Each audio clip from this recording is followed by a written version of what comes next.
నా మన్మడే ట్యాంక్ పైకి అతను బ్యాగ్స్ తీసుకొని ట్యాంక్ పైన బిర్యానీ తినని చెప్తుండే మా ఎమ్మెల్యే గారు కరెక్ట్ అయినా కాదు. చూసిండు అతను వచ్చి మా పరిస్థితి ఏంది, మేము ఎట్లా ఉన్నాము. నా మన్మరాలు 8 నెలల ప్రెగ్నెంట్ కింద మీద అయింది, మొత్తం చనిపోయింది అనుకున్నాం, పడవ మునిగిపోయి చనిపోయింది అనుకున్నాం. అంటే మాకు టైం ఇచ్చిండ్రు అని చెప్పేసి చెప్తున్నారు. అంటే ఆ టైం కూడా మాకు ఇవ్వలేదు. వితిన్ ఒక 10-15 మినిట్స్ లోపు బీభత్సంగా వరద అనేది వచ్చేసింది. అంటే 5 feet 10 feet తర్వాత 15 దాకా వచ్చినా కూడా మీరు ఇంట్లో ఉండి ఏం చేస్తున్నారు, బయటికి రావచ్చు కదా అని చెప్పి ఆ మాటలు మాట్లాడుతున్నారు. అసలు మాకు ఆ టైం కూడా ఇవ్వలేదు. అది మార్నింగ్ వచ్చింది. అదే ఒకవేళ నైట్ అయితే మాత్రం మా పరిస్థితి ఏముంటుండే, ఇప్పుడు వచ్చి మీరు ఏం చేస్తుండే, అసలు ఏం చేయకుండా కూడా ఉండకుండా మీరు ఇలాంటి మాటలు మాట్లాడడం. వాళ్ళు ఏమంటారు పంతులు, తర్వాత ఇంకో అన్నయ్య ఇంకో అంకుల్ వాళ్ళు ట్యాంక్ పైన ఉంటే వాళ్ళు బిర్యానీ ప్యాకెట్స్ అవి తీసుకొని ఇవి తీసుకొని ఉన్నారు. మీరు తినుకో అంటే అంటే తను మాట్లాడుతున్నాడు కదా, ఏమని అంటున్నాడంటే మీరు అక్కడ ఉన్నప్పుడు మీకు ఫుడ్ పంపించలేదని అంటున్నారే తప్ప, మేము ఫుడ్ పంపిస్తే ఆ ఫుడ్ నుంచి మళ్ళీ మిమ్మల్ని కూడా మేము బయటికి తీసుకొచ్చే వాళ్ళమే కదా, మీరు ఫుడ్ కోసం ఎందుకు మాట్లాడుతున్నారని చెప్పేసి అంటున్నాడు. అవన్నీ ఏం మాటలు మాట్లాడడం, అలాంటి మాటలు మాట్లాడడం అయితే తప్పు కదా. మేము ఏమన్నామని చెప్పేసి ఏమన్నా అంటే మళ్ళీ ఏమంటున్నారు, అక్కడ వరద వస్తుందని తెలిసి కూడా మీరు ఆ కాలనీలో ఎందుకున్నారు, ఉండాల్సిన అవసరం ఏముంది అంటే మాకు పర్మిషన్ ఇవ్వకపోతే మేము ఉండేవాళ్ళం కాదు కదా. పోయి ప్రాణాల మీదకి తెచ్చుకొని ఇక్కడ ఉండాలన్న సోకి ఎవరికన్నా ఉంటారా? అది ఆయన మాట్లాడే మాటలు అవి ఏం మాట్లాడుతున్నారో అసలు మాకు అర్థం అవ్వట్లేదండి. కొనుక్కున్నారు, తక్కువ కొన్నారంటే 40 లక్షలు పెట్టి కొనుక్కున్నాయి, తక్కువ కొన్నామా మేము? మాకేమన్నా పైసలు చెట్లకు కాస్తున్నాయా? ఆ 40 లక్షలు మేము ఎక్కడి నుంచి తీసుకొచ్చి కడతామండి? మా ఇంకా లోన్లు కూడా అందరివి ఏమంటారు, లోన్ల నుంచే ఇల్లు తీసుకున్నాయి, ఒక్కొక్కలేవి ఇంకా లోన్లు కూడా తీరలేవు. ఇప్పటికీ మేము కట్టుకుంటూనే వస్తున్నాం కదా, మరి మాకేం సహాయం చేస్తారని చెప్పేసి అని ఇంత లోన్లు పైసలు కట్టుకుంటా, ఇన్ని పైసలు కట్టుకుంటా మేము తీసుకొని ఉన్నదానికి మేము ఏమంటారు ఏనుకోరి సావుకు దగ్గరలో వచ్చి ఉండాలన్న సోకు మాకేమన్నా ఉంటుందా? పర్మిషన్ ఎందుకు ఇచ్చిండ్రు? మాకు పర్మిషన్ ఇవ్వకపోతే మేము ఇక్కడ కట్టుకునే వాళ్ళం కాదు కదా, మేము వేరే దగ్గర ఉండే వాళ్ళం కదా. అందరి నోట్ల అందరి జనాల నుంచి ఏమని వినిపిస్తుంది అంటే అక్కడ తక్కువకు వచ్చింది కాబట్టి వాళ్ళు కొన్నారు, వాళ్ళకి 20 లక్షలు పెట్టి కొన్నారా, 25 లక్షలు పెట్టి కొన్నారా, 30 లక్షలు, ఇదే మాటలు మాట్లాడుతున్నారు. 10 మంది 10 రకాలుగా మాట్లాడితే మేము ఇప్పటికే చావు బతుకుల నుంచి మేము బయటకు వచ్చినామంటే ఒక్కొక్కళ్ళు ఒక్కొక్క మాటలు మాట్లాడుతుంటే ఆ మాటలకు మేము జీర్ణించుకోలేకపోతున్నాం తెలుసా. ఎందుకంటే సచ్చే వాళ్ళకు ఇంకా సావు ఏరుకోరి తీసుకొచ్చి పెడుతున్నారా మీరు? మాకేం లేదండి, తన నుంచి మాకు క్షమాపణ మాత్రం మాకు కావాలండి. ఎందుకంటే అనన్వాటికి అన్నారు అని అంటే అది మాత్రం తప్పు మాట అండి. కాలేదు, ఇది అయ్యి 5 days అవుతుంది. 5 days నుంచి వేరే వాళ్ళన్నా వచ్చి కనుక్కొని పోతున్నారే తప్ప తను మాత్రం ఇప్పటి వరకు మా దగ్గరికి మాత్రం ఒక్కసారి కూడా రాలేదు, వచ్చి కూడా మమ్మల్ని చూసిపోయింది కూడా లేదు. అసలు ఎవరు కూడా మమ్మల్ని ఏమంటారు, ఇది మాకు ఫుడ్ కూడా ఎవరు కూడా చేయలేరు. వీళ్ళు తెలిసిన వాళ్ళు తీసుకొచ్చి ఇస్తేనే తప్ప మేము తిన్నమే తప్పించి మాకు ఎలాంటి వాళ్ళు కూడా హెల్ప్ చేసింది కూడా లేదు. ఓట్లు వేసి రమణారెడ్డిని అలాంటి ఆయన మీద పగ మాకెందుకు ఉంటుంది? వచ్చిన రాలేము ఎందుకంటాం మేము? అంటామా? వచ్చినట్టు పురుగు చూపెట్టమన్నమాట. ఇక్కడ కాలనీకి వచ్చినట్టు ఆయన పురుగు చూపించమని మరి ఒప్పుకుంటాం. ఇంత బాధలు ఉన్నాం కదా, ఇంకా లంజోడుకులు వీళ్ళు అనుకుంటే పిల్లలను మా పిల్లల్లాగా మీ పిల్లలు ఉండొచ్చు కదా. నా పిల్లలు ఎంతో నీ పిల్లలు అంతే కావచ్చు కదా. అనద్దు కాటువంటి మాటలు. అది తను గెలిచి 2 ఏళ్ళు అవుతుంది కదా, మరి పోయిన ఇయర్ వరద ఇంతే వచ్చిందా? మాకు ఓవర్ కాన్ఫిడెంట్ ఉండడానికి పోయిన ఇయర్ వరద ఇంతే వచ్చిందా? ఈ 5 years నుంచి అయితే వరద వచ్చిందంటే కొంచెం లైట్గానే వెళ్ళిపోయింది. ఈ 5 ఏళ్ళు మామూలుగా ఇక్కడ కాలనీవాసులు అందరూ 5-6 years నుంచే ఉన్నారు, కొత్త వెంచర్ కాబట్టి. ఇప్పుడు 5 ఏళ్ళ నుంచి రాలేదు వరద. ఎప్పుడన్నా వచ్చిందా తనని చూపెట్టమని చెప్పండి, ఎమ్మెల్యే గారిని అడగండి. 5 ఏళ్ళ నుంచి వరద వచ్చింది అంటే మేము ఓవర్ కాన్ఫిడెంట్ తోటి ఉన్నాము, మాకు వరద వచ్చినా ఇబ్బంది లేదని మేము అనుకుంటాము. గత 5 years నుంచి వరద రాంది, ఇది ఒక్కటేసారి సడన్గా మేము ఎట్లా ఊహిస్తాం చెప్పండి? వితిన్ 10 minutes 15 minutes లోపు మాకు ఇక్కడ వరకు ఓన్లీ తల మాత్రమే కనిపిస్తుంది, ఇక్కడ వరకు వరద వచ్చేసింది. ఓన్లీ 15 minutes లోపే చుట్టుముట్టేసింది మమ్మల్ని, అంతే. మాకు ఎక్కడ ఓవర్ కాన్ఫిడెన్స్ ఉంది? సరే మీకు ప్రొద్దున వచ్చింది కదా అని మీరు ఓవర్ కాన్ఫిడెన్స్ అని మాట్లాడుతున్నారు. అదే midnight వస్తే 12-1కి వస్తే మా పరిస్థితి ఏంది? అప్పుడు కూడా మాది ఓవర్ కాన్ఫిడెంట్ అయినా చెప్పండి, మీరే అర్థం చేసుకొని మీరే చెప్పండి. ఓవర్ కాన్ఫిడెంట్ ఉంటే మాకు ప్రెస్ మీట్లు ఎందుకు? మేము ఓవర్ కాన్ఫిడెన్స్ కొద్దిగా ఉన్నామని మేము డైరెక్ట్గా మాట్లాడతాము. మాకు తప్పులు చెప్పాల్సిన అవసరం, అబద్ధాలు ఆడాల్సిన అవసరం అయితే లేదు కదా. ఇష్టం ఉన్నట్టు ఎమ్మెల్యే గారిని అడగండి. మరి ఎమ్మెల్యే గారు ఎవరు వచ్చి మాకైతే రాలేదు, ఎమ్మెల్యే గారు అసలే రాలేదు. ఓన్లీ రెస్క్యూ టీము, పోలీస్ సిబ్బంది వాళ్ళు, ఫైర్ స్టేషన్ వాళ్ళు రెస్క్యూ వాళ్ళే వచ్చారు మాకు, ఇంకా వేరే ఎవరు రాలేరు. అదే midnight వేస్తే ఆ రెస్క్యూ కూడా పాపం వచ్చినో రాకపోయేది. మిడ్ నైట్ రాలేదు, ఆ దేవుడు మమ్మల్ని అట్లనే కాపాడింది అనుకోవాలి. బ్రతకపోదుము. ఎప్పుడు వచ్చిందంటే ఎన్ని గంటలకు వచ్చిందంటే చెప్పమానండి ఒకసారి. ఇక్కడ లేమనుకుంటున్నారో ఏమో. మేము 9:30కి వెళ్ళామండి.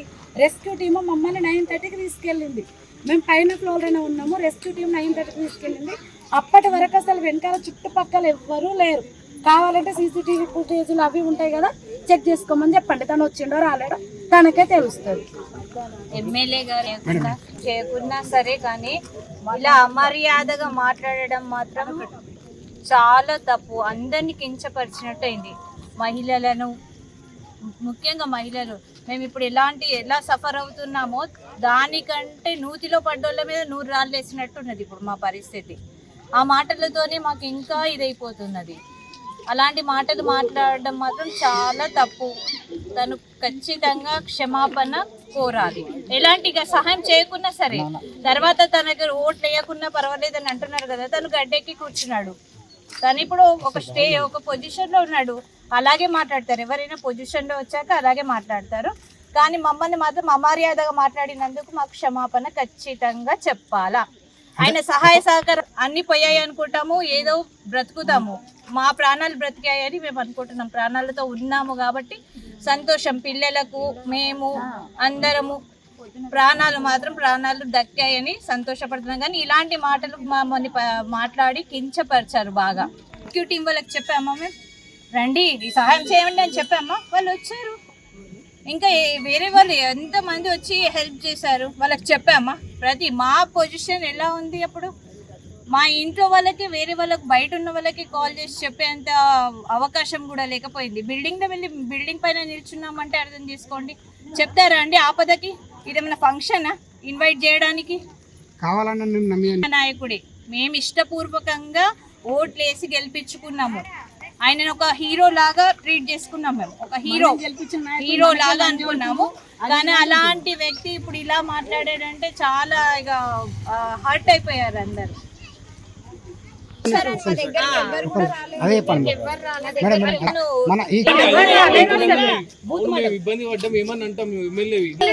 మేమందరము ఇక్కడ ఉన్నప్పుడు చెప్పాలి కదా, ఆయన ఇక్కడ రానప్పుడు ఎట్లుంటది, ఇబ్బంది అవుతుందా కదా. రోడ్ పై నుంచి రోడ్ పైన వెళ్ళండి, ఇక్కడ వరకు రాలేడు, చూడలేడు. అసలు ఏది లేదు అసలు. మేము ఇక్కడ రెంట్కి వచ్చినాము, మొత్తం వరద వచ్చింది. కనీసం మమ్మల్ని వచ్చి ఎవరు కూడా చెప్పలేరు. తర్వాతకైనా ఇక్కడ వరకు నీళ్ళు వస్తే పోలీసులు అమ్మ చూడట్లేదా అని చెప్తే మేము అప్పుడు వాళ్ళ మాటలు బయటకు వచ్చేసినాం. మేము ఇక్కడ నుంచి నీళ్ళతోటి నడుచుకుంటూ బయటకు వెళ్ళినాము. ఇక్కడి వరకు రాలేదు. ఇంతవరకు ఏ సాయం లేదు, ఏది లేదు. కనీసం మీరు ఉన్నారా, బతికిరా, సచ్చిరా కూడా అడగటం లేరు మాకు. వాళ్ళు అవన్నీ ఒట్టి మాటలు. రోడ్ మీదకే వచ్చి రోడ్ మీద పోయినాక మేమేం చేస్తాం వాళ్ళకి? ఎవరైనా అట్లా చెప్పుడు అబద్ధము. ఈయన చెప్పుడు కూడా మమ్మల్ని, మేము అసలు అతని ఇక్కడికి రాలేడు, మమ్మల్ని ఎవరిని అడగలేడు, మేము ఎవరిని మాట్లాడలేము. అయినా వచ్చినట్లయితే చూపించాలి. మేము కూడా ఏదానికైనా సరే సిద్ధంగా ఉంటాం. మేము కూడా సిద్ధంగా ఉండి మాట్లాడతాం. మేము కూడా ఆయన ఇక్కడికి వచ్చినట్లయితే చూపించమనండి, మాకు వచ్చి ఫస్ట్ చూడమనండి. ఆయన ఎక్కడన్నా రోడ్ మీదకైనా వచ్చి రోడ్ మీద అక్కడ క్లియర్ చేసుకుని అక్కడ వెళ్ళి ఫొటోస్ తీసుకొని బీపేట ఆడారం అది ఇది అని చెప్పుకుంటే అక్కడ నడవది. ఇక్కడ రాలేడు అసలు. ఆయన ఒక మాకు అని అంటే కామన్ గా ఎవరు నమ్మరు కదా. ఆయన వచ్చాడంటే ఆయన వెంబడి వెహికల్స్ వస్తాయి, అన్ని వస్తుంటాయి. ఒక మామూలు వ్యక్తి కాదు, మాలాంటి సామాన్య వ్యక్తి. అది చెప్పండి, వచ్చి వెళ్ళాడు అని చెప్తే మేము నమ్మడానికి, మీరన్నా నమ్మండి కనీసం. అనక ముందే అన్నారని చెప్పేసి అంటున్నారు. మరి ఒకవేళ అన్న తర్వాత మళ్ళీ మేము అన్నామని చెప్పేసి కూడా అసలు అతను మేము తిట్ట కూడా తిట్టలేదు. తిట్టక ముందే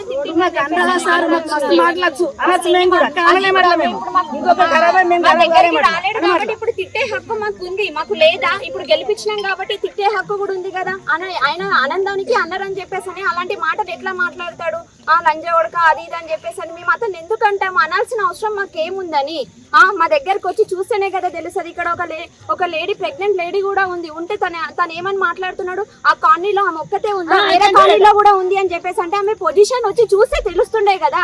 మేమందరం ఆమె ఎట్లా వస్తుందో వాళ్ళ ఫ్యామిలీ మొత్తం అక్కడ ఎంత సఫర్ అయిందో అది మాకు తెలుసు. అక్కడ మొత్తం సఫర్ అయింది. అంతకాకుండా ట్యాంక్ మీద పంతులు వాళ్ళ బాబు తర్వాత ఇంకొక అంకులు వాళ్ళు మార్నింగ్ ఎంత 8:30కి వెళ్ళిండ్రంటే నైట్ 12:30కి వాళ్ళు బయటకు వచ్చిరు. అంటే వాళ్ళు ఏ పొజిషన్ లో ఏమంటారు స్టాండింగ్ లోనే నిలబడ్డారు కదా. వాళ్ళకు ఫుడ్ లేదు, వాటర్ లేదు, ఏమి లేదు. ఏమన్నా అంటే అక్కడ ఉంటే మేము పంపించాలా, అక్కడ ఉంటే మేము పంపించాలంటే మా పరిస్థితి ఘోరంగా ఉంది కదా. మీరు ఒక్కసారి వచ్చి చూస్తే తెలుస్తుంది కదా. మేము ఫుడ్కి ఏమన్నా ఆశపడి ఉన్నామా అండి? మా ప్రాణాలు దక్కాలని చెప్పేసి అని చూసాము. మమ్మల్ని దేవుడే కదా మమ్మల్ని రక్షించింది. ఇది మార్నింగ్ జరిగింది. ఒకవేళ నైట్ జరిగితే మా పరిస్థితి ఏముంటుండే? మా ప్రాణాలు అందరివి పోయేవే కదా. ఏమన్నా అంటే ఆ కాలనీకి ఒక్కదానికి అయ్యింది, ఆ కాలనీ కాలేదు. ఏమన్నంటే డిఆర్ కాలనీ అయ్యింది, తర్వాత వేరే కాలనీ అయింది, హౌసింగ్ బోర్డ్ అయింది, ఆ తర్వాత కౌండిన్యా కాలనీ అయింది, తర్వాత ఏమంటారు సాయిబాబా టెంపుల్ అవి అంటున్నారు. అక్కడ అన్ని దగ్గరికి వెళ్ళినప్పుడు మరి మా కాలనీకి ఎందుకు